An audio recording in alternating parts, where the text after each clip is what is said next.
படத்தையே நான் கொஞ்சம் வித்தியாசமா தான் எடுத்தேன். இந்த படத்தை நான் வந்து 3 ஷெட்யூலா போட்டேன். 3 தடவை ஸ்கிரிப்ட் பண்ணேன். ஆமா.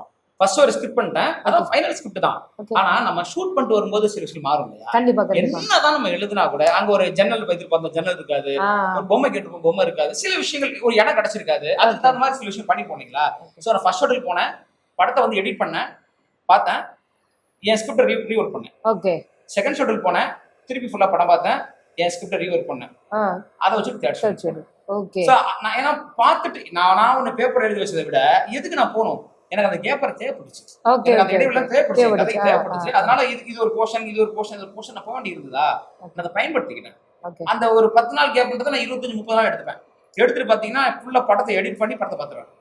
பார்த்துட்டு ஒரு வாரம் உட்காந்து அழகா திருப்பி ரீவொர்க் பண்ணிட்டு இந்த மூடுக்கு என்னெல்லாம் வேணும்ன்றதை எடுத்துட்டு அடுத்தது ஓகே. அந்த மாதிரி பண்ணதுனால இப்ப கூட உங்களுக்கு எல்லாம் ஓகேவானா இல்ல இது வந்து இந்த பட்ஜெட்டுக்கு என்ன இதை செய்ய முடியுது.